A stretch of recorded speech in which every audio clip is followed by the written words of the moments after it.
and a contract to kill you. Stay away from him. He's the devil. So what do you do, Carlito?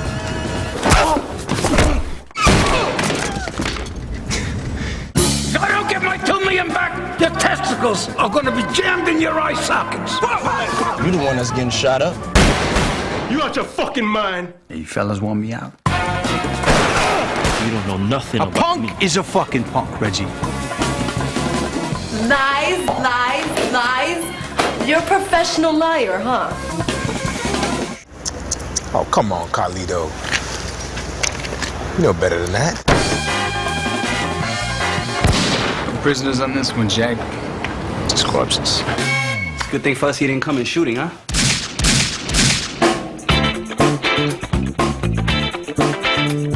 We make movies about gangsters because in the world of literal filmmaking as opposed to the world of fantasy filmmaking, gangsters and cops have the power of life and death. Time to drop off these guys to Artie first, mama. Here's your guy. Here's your guy, too. Carlito, take your guy. Mira, here's some more your guy. Sort of like the Western, the gangster is sort of an American genre. Ain't gonna be no hustlers or the revolution kind. It's a different kind of gangster film. It's not like your typical gangster film. It has a different element to it. It's a great story, man. This was a really incredible person. I mean, not the best guy in the world, but nonetheless, something that I think in some way that if everyone can't relate to it, they want to relate to it. It's a young dude trying to find his way, and he takes his risk. Just walk the fuck away! It's a movie about someone who has done many bad things but still strives to do good in his life. Pleasure doing business with you, Carlito. Pleasure was all mine. Carlito is a guy, young man, and the only way he could get to the top is by working his butt off, and the only thing that he knew was the street. And whatever business opportunities came his way. All we gotta do is kill them all and take it all. So what do you think? He also has a lot of heart, and he's about, he's like old school. He's about respect, and he's about honor and dignity and all that, and he treats women well, and, it's like, he's just like an old school type of personality. Let me just give you a ride home. I'd like to take the train. No, tonight you get the ride. No, thank you. Carlito Brigante is a really interesting character because, first of all, it goes above and beyond any other, mobster kind of story because it's an autobiographical story.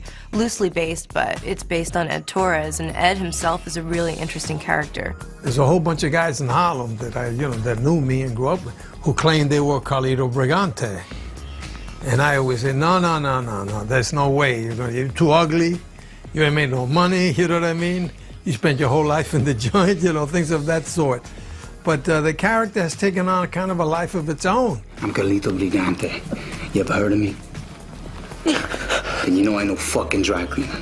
Growing up in the inner city and growing up in New York, he reminds you of that guy who you knew on the street, who cut the corners.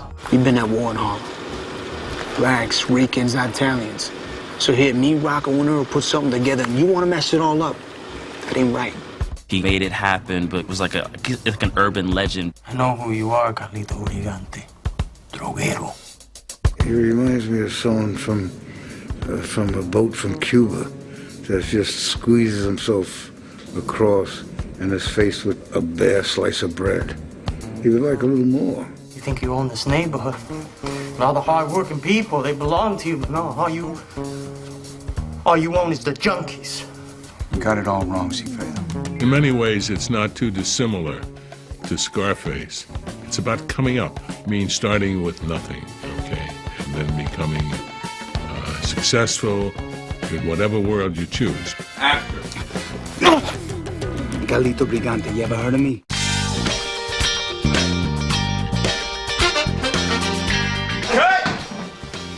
Cut! Everyone all right? Michael he mentioned it to me before. There was a beginning to the Carlito story. Michael is very close to the man that wrote the books we made after hours and just called it Carlito's Way. And they were both about pretty much the same character. One was 20 years younger.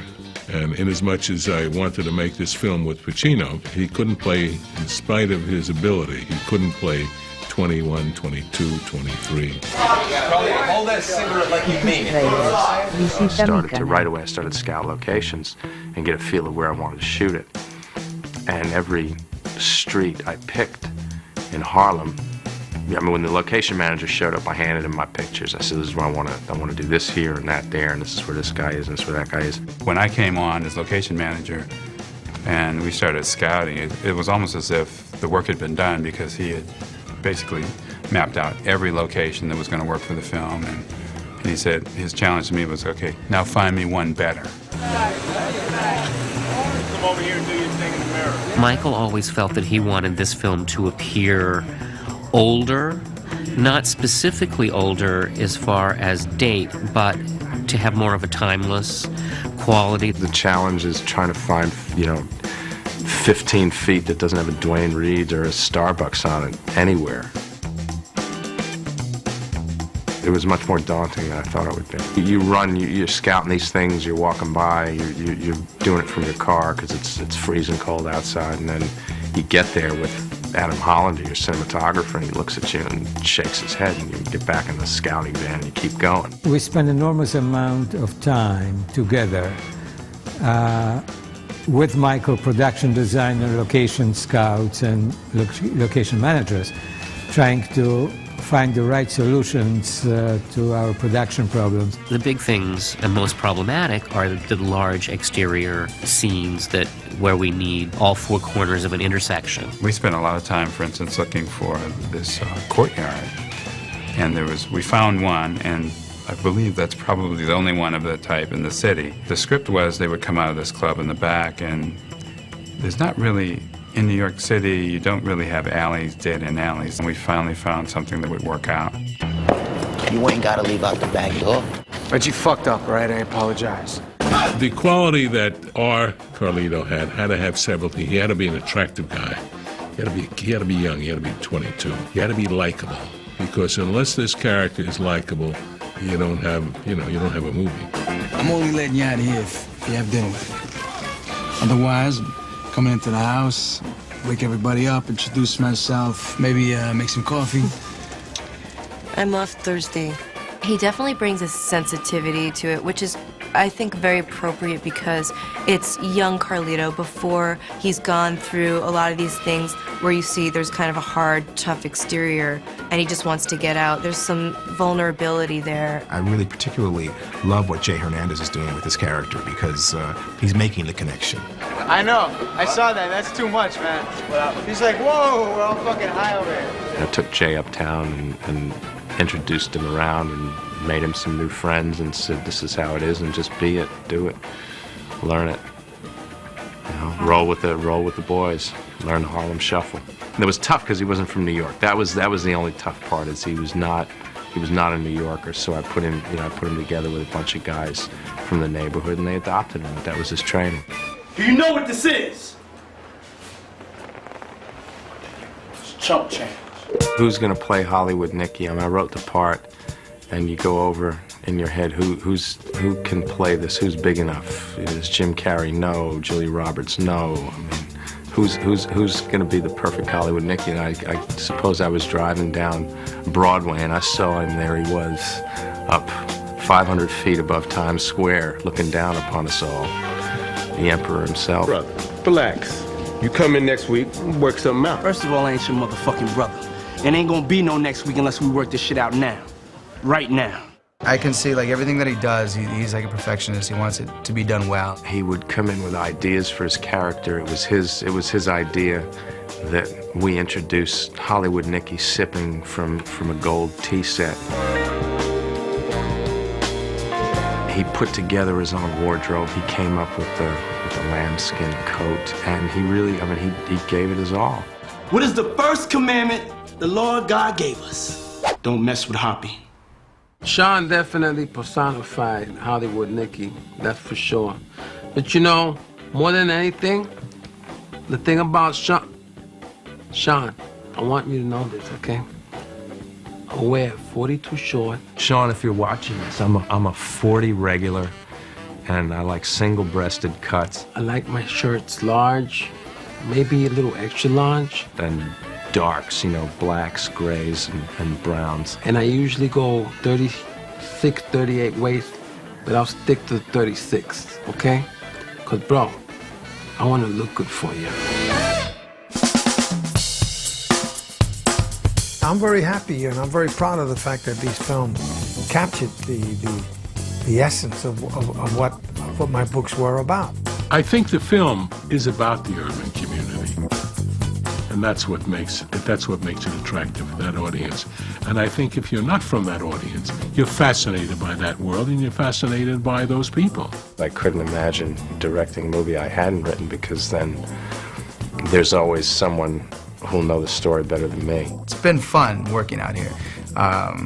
Meeting a whole new group of people, it's been nice. You know, it's like, I got a lot of friends out here in New York now, which is cool. It was an impossible tight shoot. Shot that film in 28 days. I mean, that was really impossible. And it wasn't a small film. It isn't a small film. And to be a part of CARLITO'S Way, to do a prequel to that it's incredible. I was really excited.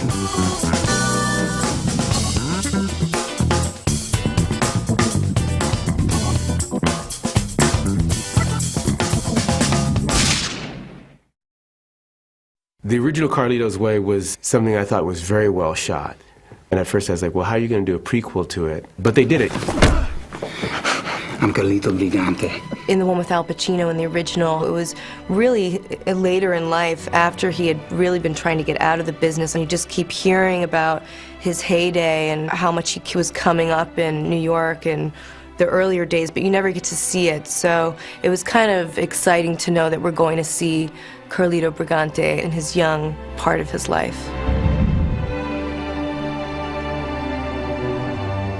We've shot in Harlem, which is truly wonderful, because that was the neighborhood of Nicky Barnes, of Carlito, of all these guys who made a living through drug running. They were the kings.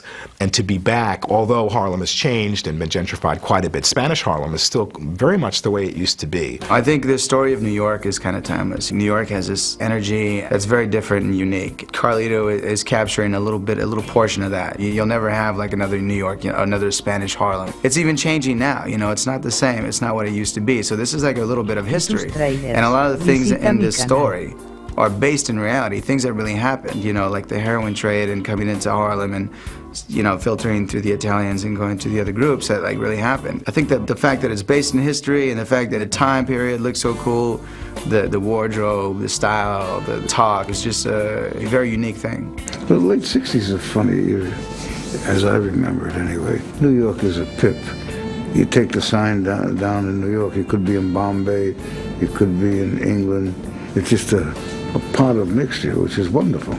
It's nice to go back, you know, and it's nice to find it still in the streets of New York, considering all the change that has happened here. I didn't anticipate how much Harlem has changed. We spent endless week looking block after block after block to recapture Harlem, and it was a difficult task to achieve. If it's a present-day project, it wouldn't have been such a challenge, but the fact that it was a period piece presented a lot of really interesting challenges. Any period film is difficult.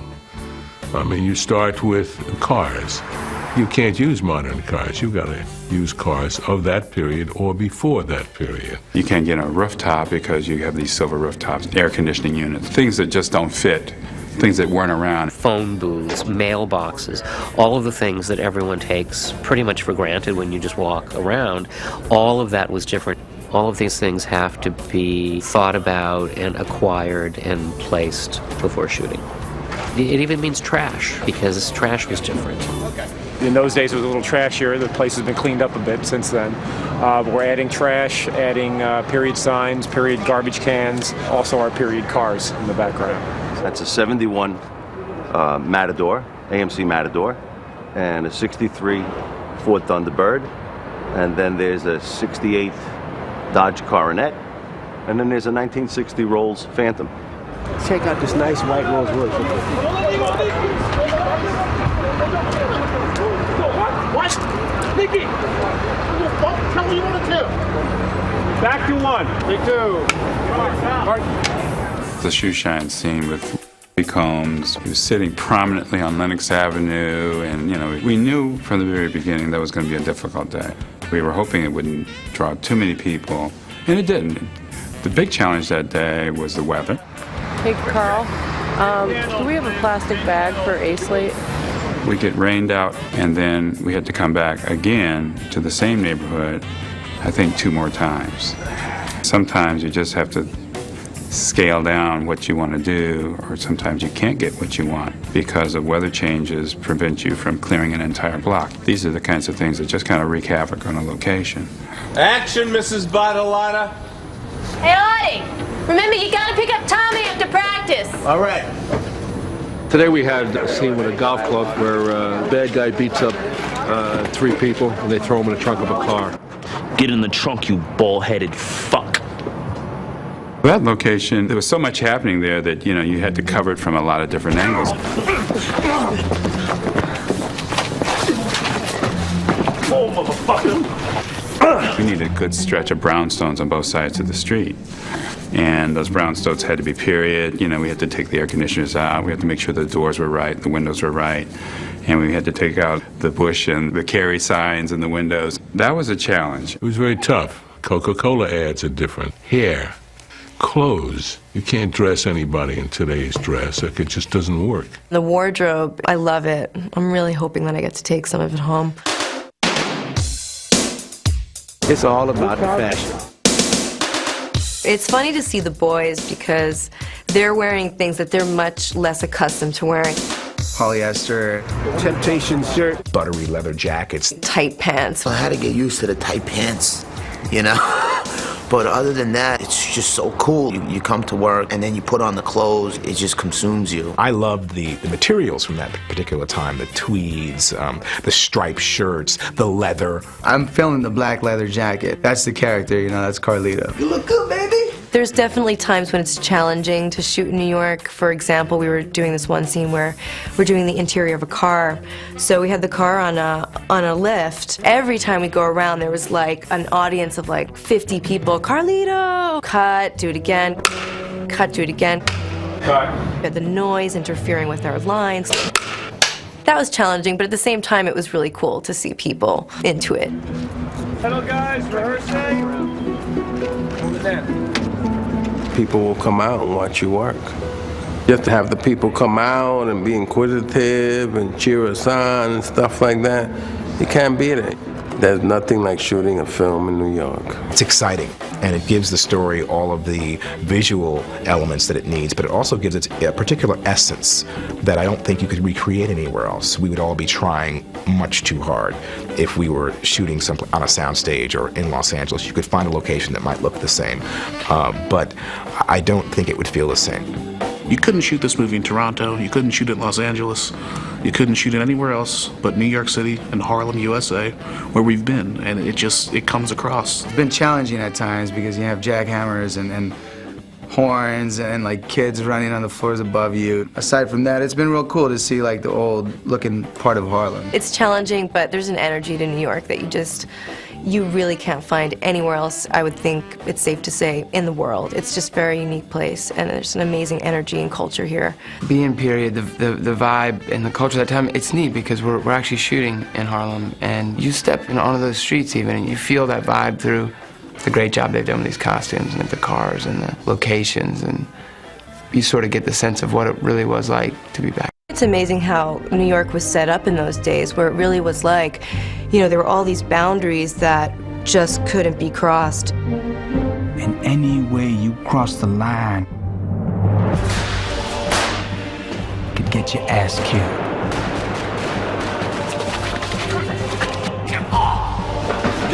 Get it, or we owe the man. Couldn't go east of 1 block, otherwise you were going to be killed if you were caught selling drugs. Oh, look who's here. The heroin business, when it was flourishing, there were 3 divisions. One division in the black community, the other in the Latino community, and also the Italians were very involved in this.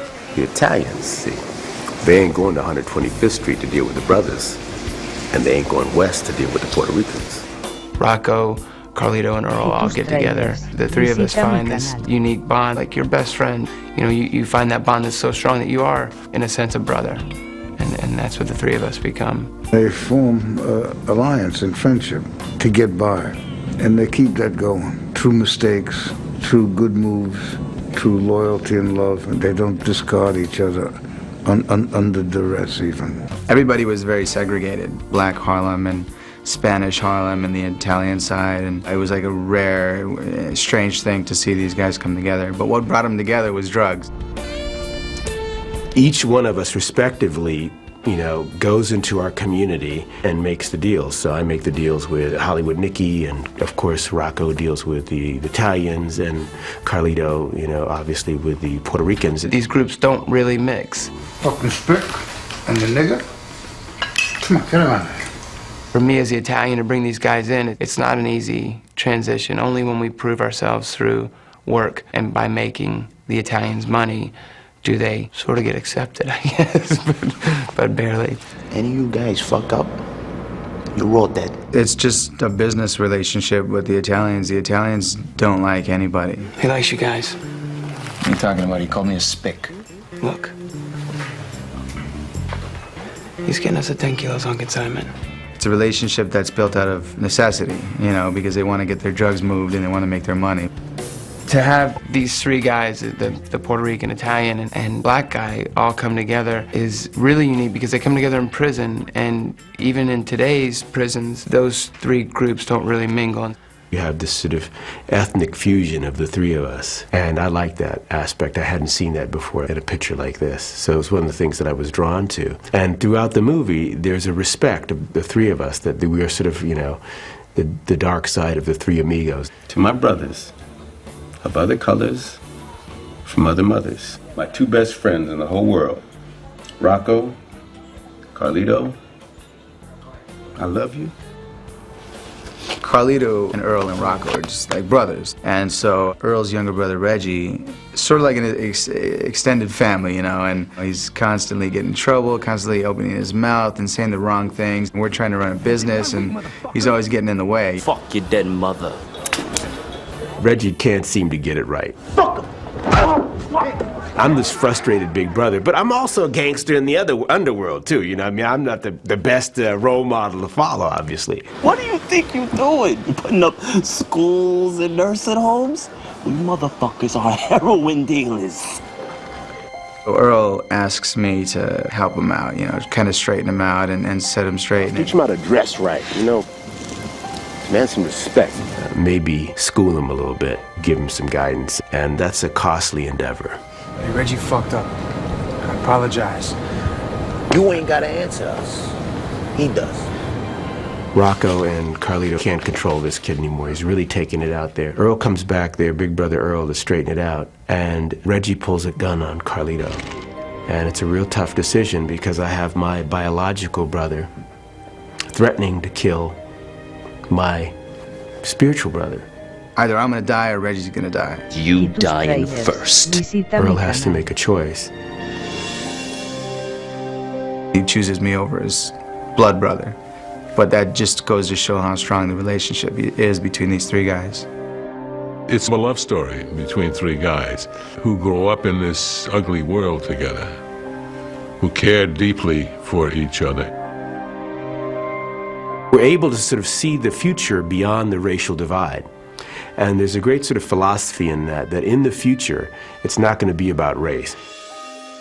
The division is going to be have and have-nots. And the three of us have decided that we're all the same race. We're all going to be haves. May you have all you want, and want all you have.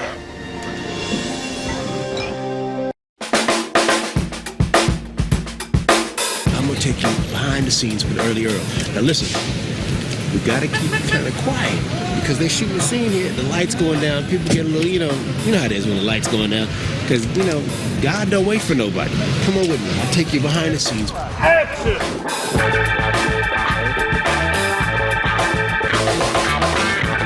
Up here in Harlem, you know, this is where the Harlem Renaissance was. Check it out, Malcolm X Boulevard.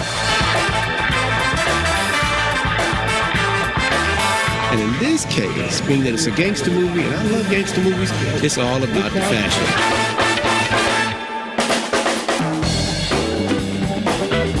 What do we have here? We have sort of early pimp, red hair, maroon kind of ox blood with the little shoes and the little, you know, Temptation shirt going on here. This is like Polly and Esther. Even the interior of the coat, you know, the lining is red. It's all good. Around here, we got the old antique shades. They're a little beat up, but you know, for a movie, it's close enough for government work. Basically, in a gangster movie, what you try to do is the cool gangsters are always what they call cleaner than the Board of Health. See what I'm saying? So this look here is cleaner than the Board of Health. But also representing the fashion and doing it in a good way is brother Jay Hernandez playing Carlito. This material does not stop any bit of wind, so it's very cold. Anytime there's a breeze, you know, it gets really bad. And I'm from LA, so it's not good. From the top. Action. Nicky! No, you want to kill? Back to one, right away. There's a scene between Luis Guzman and Stu. Oh, man, don't touch the car, please. It's okay, I mean, don't be touching my shit. This is my car. No, what was calling? This is my car. Not touch the car. Oh, man, mira eso. Look at this. Beautiful. There you go. I don't understand. I don't know who the hell you are. I'm stepping over here like it's your ride, yo. I'm going to drive the car. I'll be right back. You don't go drive shit, man. Tell them what you want to say. They don't know it, man. Nicky. That scene is all about improv, right? That's where two actors that know what they're doing, have an idea of who the essence of their character is, come at it, improv it, and you see what you get. Now that's what life is about. So as an actor, you get the lines that are written, but you also get these other lines that come to you. And in this case, Michael, our director, is just letting them roll, and we see what we get. Maybe it works, maybe it doesn't. Some takes are better than others. This is where the movie making and the gods of the magic happen to make it happen right now. At the end of the movie, we got to pull a little game off. And one of our partners in crime is a brother, very cool brother, played by Casper. Casper plays Colorado. We only hire cats with the name C. Casper, come over here, baby. Introduce yourself to the people. Let me notice something else. Me and Casper, these ain't no BS Hollywood sideburns we got. This is, you could pull these back. These are official, had to grow them, had to know them, had to have them ready type. Sideburns. This is what you call the king of the ghetto seat. You need a shoe shop? Yeah, baby, that's, you see what I'm saying? That's what it's like right here. We shine each other's shoes. We work together. One shoe shines the other. That's how it rolls.